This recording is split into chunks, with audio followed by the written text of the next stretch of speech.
Hello and welcome everybody to the Hot Corner Live Insider Strategy session.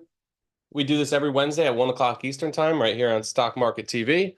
We're going to go through any new insider filings, talk a little top down, and then we're going to dive into some new and some old trades that we want to reiterate.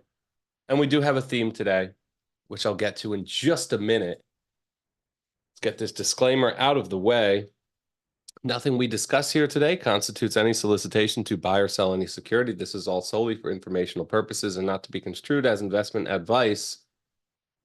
For more on our disclaimer, stockmarkettv.com/terms. You guys are familiar with this one, right? 200, Russell 2000, or 200 and IWM 2000 in the index itself, and the Russell 2. You know, Sam in the chat, he said the bull market shirt is back. It's back for the last time. Unless we flip green in the next 3 hours, this shirt is being retired. So you guys are the first to hear this. I actually just made the decision. I'm sad about it too, but I think it's really run its course. We have a deep bench when it comes to bull market shirts in this closet behind me. So we need a new one though, because I put this shirt on at about 9:45 today. JC got me excited, talking about doing a risky in Apple. So I put the shirt on, and the market peaked and rolled over. The NASDAQ 100 is down like more than 1% since I put this shirt on this morning. S&P down 1%. Literally like the second I put it on. Go look at the 1-minute ticks.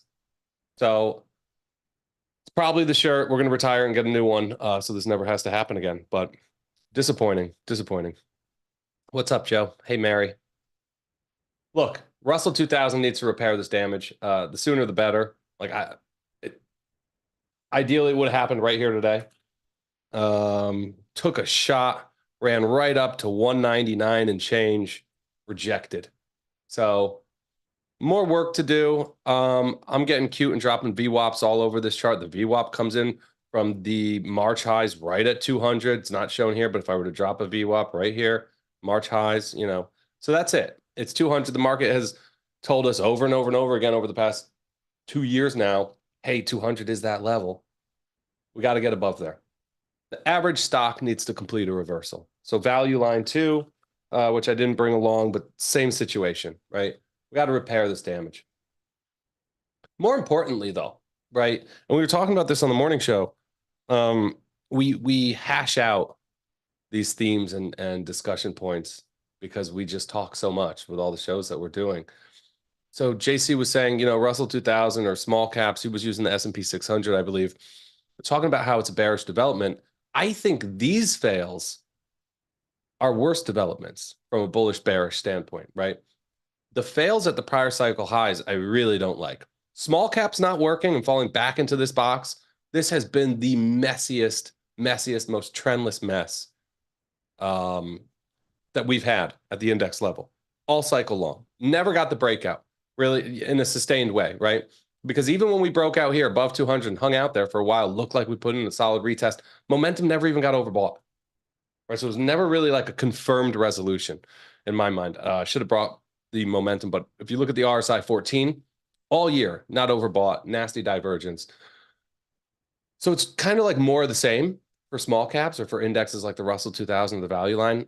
They were never able to complete a reversal, and that remains the case. Something like this, though, equal weight S&P 500, failing, putting in what appears right now to be a failed breakout. I think it ends up being a false start.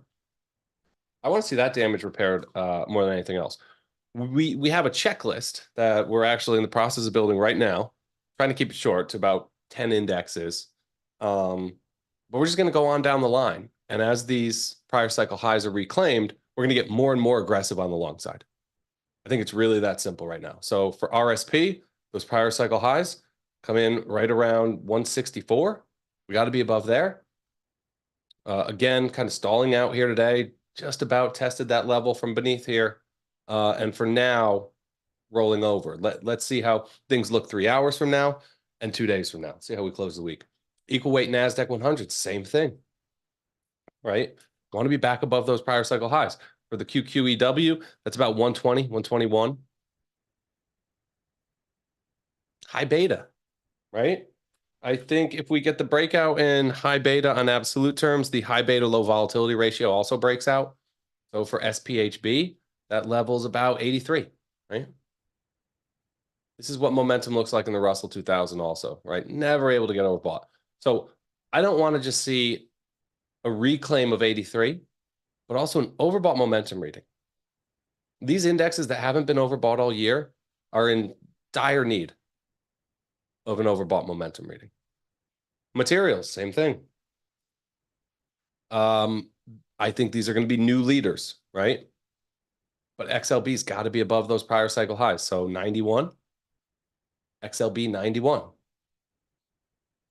And again, this is why we're making a list. Notice how they all look the same? Financials, 41 and a half, I think. Let me double check.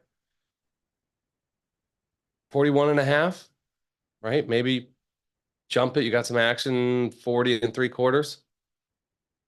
Got a couple touches here, right? Failed breakout or false start? I think it ends up being the false start. We're already back above VWAP from last month. I think this one goes, and here's why. This is financials financials relative to the S&P 500. This is the XLF SPY ratio. Not only are we breaking out of a beautiful base, 12-month rounding bottom, textbook bearish to bullish reversal pattern, breaking out in a big way, and I'm illustrating that using a short-term rate of change. We're big momentum people. We use the RSI 14 a lot, but short-term rate of change is as good as it gets for momentum, right? This is really the simplest form, the simplest way to analyze momentum. This is the 5-day trailing performance. Highest since January of 2022 on the breakout. Just like an overbought RSI 14 reading, we use this for confirmation. I think this is a confirmed trend reversal that favors financials on a relative basis versus the broader market. So what do we want to do? We want to buy the best looking ones, the cleanest charts, and the ones showing leadership. We talked about Wells Fargo, I think, last week, and the leadership there. Do we have that? Alfonso, if you could grab the chart from my Twitter, if you're listening, that shows the divergence. Wells Fargo was showing some sweet relative strength last week. We put a little trade on it, but I think it works longer term, so we'll get to that one next.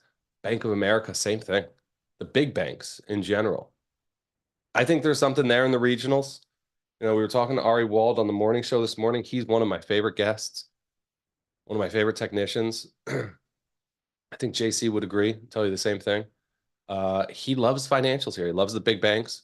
He shouted out capital markets. We're doing a deep dive right now. Ran a scan on capital markets, broker dealers. Yesterday, there are so many good setups. Just the big six banks themselves. There's a lot that we could do right here. Bank of America, I think this trend reversal's in.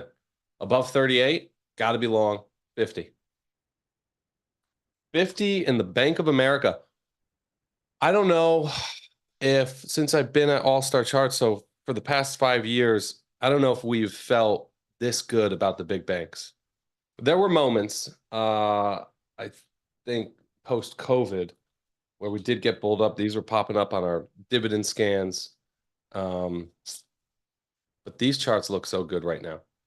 And in the context of this, what would be a fresh breakout in XLF, and this, a fresh trend reversal that tells us or suggests more outperformance from XLF and financials over longer time frames.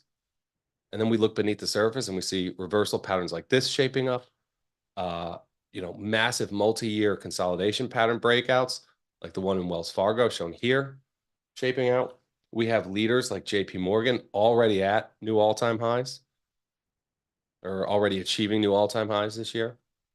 Wells Fargo is a really similar look to JP Morgan.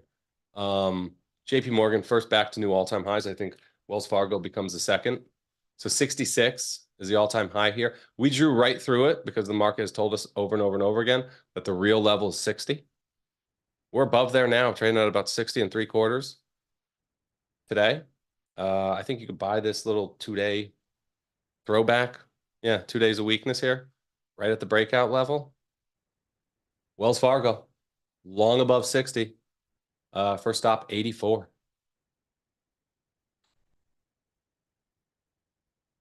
And even the European banks, we've talked more about Asian banks and Latin American banks, but I'm looking at NatWest Group on my other screen right now.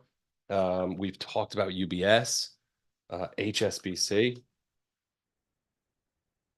Lot to do in the financial sector right now. M&T, this is my bank. They actually acquired a community bank, a small bank from Connecticut, a year or two ago now. I like it. They've been good. What does a bank really do for you anyway these days? I don't really ever talk to them. We're above 140. I think the reversal here is in. This one's pretty clean too. I think confirmation at pretty much current prices, 147. We're there now. So whether you want to use 140 or 147, I think weakness back to 140, fine. Strength above 147, great. First stop 160, but we really want 193 here, right? We think this one ends up looking like Wells Fargo. Same thing with Bank of America, right? Reversals in, we want those old highs. So 140, 147-ish. Target at 193. Hercules Capital. Another political filing. Virginia Fox. HTGC. Believe this is a asset manager. Yep. Really nice multi-year consolidation pattern breakout. If you zoom out, it's really it's a pretty large base, going all the way back to the financial crisis, with a lot of peaks in the upper teens here. So I think this breakout, we can call it valid above 19. Resolving higher from a little coil here, right at the upper bounds. We're up 1, 2, 3, 4, 5, 6, going on 7 straight days. Love to see that. A nice win streak on a breakout. 19 long, target 24. Virtu, this one's good. Virtu is a good one. So this, given back some of the gains from earlier today, this is a breakaway gap on the heels of their most recent earnings report, which was either last night or this morning. We're going to talk a little bit about it in just a second. So the CEO and co-president, I believe that's Doug Sifu, $1 million purchase here, 1.1 million. These are some of the smartest guys on the street, Virtu. They haven't been great since they've been publicly traded. It's been a mess. If you zoom out on this chart, paying a 5% yield right now. And here's the thing about this one. When the stock first came public, it was touted as a volatility hedge. And it is. The problem is that in periods of volatility, while their margins increase, their earnings increase big time, we're about to get to that. Volatility tends to come with downside. And when the market's selling off, most stocks are all going down together, right? So I'm not going to say it's the best volatility hedge, but it is built a little bit differently, where corrective action, periods where the bid-ask spreads widen, right? These guys are high-frequency trader, market maker, liquidity provider. Periods of volatility, their earnings blow out. They do great. Let's talk about that a little bit. So I have circled here numbers from Q2 of 2022. In that quarter, the S&P 500 drew down about 20%. Q1 of 2023, S&P 500 was down almost 10%. And then again, Q3 of last year was bad, rough, into the October lows, right? Into first month of Q4. Look at what they do from an income standpoint, right? Typically, they're making, in quarters where the S&P 500 is moving higher and there's little volatility, 39 million in pre-tax income, 35 million in Q2 of last year, 17 million in Q4 of last year. The market was just steadily moving higher, right? Q4 was pretty good after October. Then look what they do in these quarters with volatility. 138 million, 135 million, 174 million. Or you can see it here in the bar charts. So I think we did have a little bit of volatility over the trailing month. People are pricing in better earnings for Virtu in the future. So this one's, again, it's a little bit different. Defensive, maybe, but they print money. It's a really solid business. 5% yield, safe yield. A lot to like here from a technical perspective, finally, right? The reversal's in. I dropped a VWAP, anchored the VWAP from the prior cycle highs, gapping not just above the pivot highs today, but above the VWAP from those old highs. Momentum just keeps getting overbought. The reversal's in. So if we're above 21, we like it long. Forget 25 here. I think you really want 30 or 38, those old highs. So I do like Virtu here. I think they probably stand to do a little bit better. However, if you want to get too fundamental about this, I don't know if it's exactly a bull market vehicle or the best bull market vehicle, right? Within financials, I'd probably be long a lot of these banks instead. PennyMac Financial, PFSI. We have an original filing, 5% from Rima Senvest. Got the base breakout last year. First target hit. I think this little triangle is about to resolve higher. If we're above 91.60, really 93. If we're above there, we like it long towards 124. Main Street, multi-year base breakout, already working. I would prefer it on weakness back towards 45. However, if you're looking to get in, we drew right through this high from late 2021. So that late 2021 high comes right in around 47. Maybe define your risk there on a little bit of weakness, right? Either way, the risk reward works out in our favor with a target of 64. Wintrust. This is a clean one. Slow mover, but clean base. We only want it on strength, right? So let's call it 100. We're trading right there today. Just below 100 right now. Confirmation, I think you get at 105, which is the pivot high from last month, right here. Also, the high from the prior cycle. So 100, fine. Confirmation, 105, target 148. Financials is the theme today. Credit services. This one's from a different industry group because whether it's insurance, credit services, asset managers, broker-dealers, capital markets, the banks, it's all working. Seeing bullish chart patterns setting up that are very actionable right now across the board in all the industry groups in financials right now. SLM Corporation, again, this is a credit services name. We're above 20.75, 21, long, target of 33. Impact of capital. We're watching them closer and closer. C Limited, one of my personal favorites. I'm very long. Long calls for shorter term trades. Long common. Plan to hold this one not for months, not for quarters, but for years. I think this, is a massive structural trend reversal that's just getting underway. You could argue not even complete. We were to zoom out, I could show you this reversal really doesn't complete until 89, right?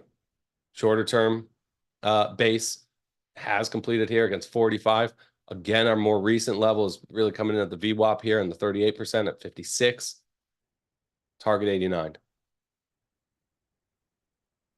I've been saying it. I'm going to keep saying it. I think we're going to talk about this one more and more and more in the future. There will be more opportunities kind of in the middle of our risk levels right now. Coupang is not. This one's fresh, really fresh reversal here. Primary trend, I think, is shifting higher as long as we're above 21. Asia's waking up too. Maybe we'll do something on that next week, but I think we're going to be talking about more and more Chinese names, more and more Asian names, emerging market Asian names, right? We've already done plenty with Japan. I think we're starting to see I know we're starting to see participation broaden in this critical region of the world. I think we're going to have more and more. We're going to be discussing Asian equities more and more and more in the future. 21 in the Coupang, first stop 32. And then why not the old highs? Just south of $70. MicroStrategy. I bought a little the other day, 1,300. I was in it a little bit last year. 1,300. Look, Bitcoin looks so good. This is just a leveraged long vehicle to express a bullish thesis on Bitcoin. And God, has it been good to us. So why wouldn't we go back to the well? We're going to talk about going back to the well more when we talk about Mara, the next chart, and Bitcoin miners. But got long in January of 2023. Target hit. Again in June of 2023. This was all talked about on this show. It's in the trade ideas section of the blog. Long again June of 2023. Target hit. Long again in November of 2023. Target hit. Long again in March. Just a month and a half ago, 1,300. And the target was hit. Our target was at 2050. Maybe only hit on an intraday basis. Well, this is a weekly. So I don't know. I don't know if we got it on a closing basis. Regardless, back at 1,300, undercut those prior cycle highs a little bit. Bitcoin has been so resilient. You know, we talk about how Bitcoin is just another tech stock. Well, XLK, large cap tech sector spider, oversold for the first time since the 2022 lows. I think that was it. That's your correction. Bitcoin probably starts working higher with growth stocks, tech stocks, everything else. Probably gets its breakout in above 70. And MicroStrategy is going to be not just hitting the 161, but hitting more and more targets with Bitcoin above 70. So I love it. 1,300 long, first stop 2050, from there 3230.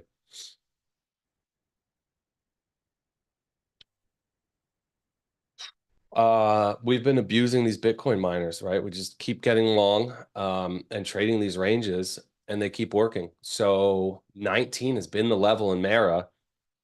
Sean and I were getting long Riot earlier this week. I've been in Clean Spark for a while, added to it last week, at least on the options side of things. That's been working. I think Mara 19, we just keep hitting it at this level, right? So we're hooking higher above there right now. Holding in pretty well today. It's actually green, while most of the Bitcoin mining space is red on the day for now. Indecision candles, though. I think Mara above 19, we got to just keep playing it back. So above 19, we can, I don't know, 66% back to 32. And then from there, 84. It's those prior cycle highs. Again, in a world where Bitcoin is breaking out above 70,000, I think those old highs in these Bitcoin miners is really how we want to be planning things. So it's almost 300% from current levels. Love this. If we're above 19, long Mara all day. We also like some other setups in the Bitcoin miners, just really clean charts. They are proven vehicles. And there's also this going on. So we're using Riot in this example, but we could have used really any of the Bitcoin miners. Mara, Clean Spark to a lesser degree, because Clean Spark has been a big leader off of last year's lows. It's done a lot better than its peers. Riot has been basically moving lower all year, and Bitcoin miners in general have been moving sideways to lower all year, while Bitcoin's done great. We think that this correlation, which has been so strong throughout history, is about to reassert itself, and this little performance gap is about to narrow, right? And we think the way that it's going to clear itself up is not by Bitcoin moving lower, but by the Bitcoin miners moving higher. That's really the thesis behind going back to the well on Mara at 19, right? That divergence cleans itself up a bit here. So 19, target 32, from there, 84. I think another leg higher is coming for crypto. Let's hit the chat real quick. TLT? No, not for this scan, Serby. Join us on Chart Request Live tomorrow at 1 o'clock, and you can request TLT. But we're only talking about names that have experienced insider buying here. The altcoin index in a while? Looks like the Russell 2000. So a question about the altcoin index in the chat. It looks like this. Right? Make Canada great again. Hell yeah. Yes, Bitcoin goes up and the market goes up. Bitcoin is a risk asset. We want to think of Bitcoin as a mega cap tech stock, right? Shit, we could throw it in the Mag 7. Why not? Chart looks the same. Overlay Bitcoin with Google. Right? Same thing. Large cap tech. SLM, love it. I don't know about NBL. I don't like, I'm not a fan of the weight loss stuff. All right, guys. Snow with new CEO. Great. Great. New CEO better come in and buy some shares. Right? My CEO better have some skin in the game. XBI looks like Russell 2000 also. Big mess. Big mess. Look, biotech looked great. Looked like we were getting the breakout. Failed miserably. So needs time. A lot of things need time. Let's focus on and lean on the things that don't need time, right? The things that are holding up. Talked about a lot of those today. Palantir, I still like. I actually wanted to talk about it today. I think it's buyable here. I think it's scooping. I like Palantir a lot. Next week, we'll bring a Palantir chart. But above those pivot highs from Q4 of last year, called 21, scooping back above there this week. I'm just looking at the chart on my own screen. Yeah, confirmation at the Q1 VWAP around 24. Palantir is good by me.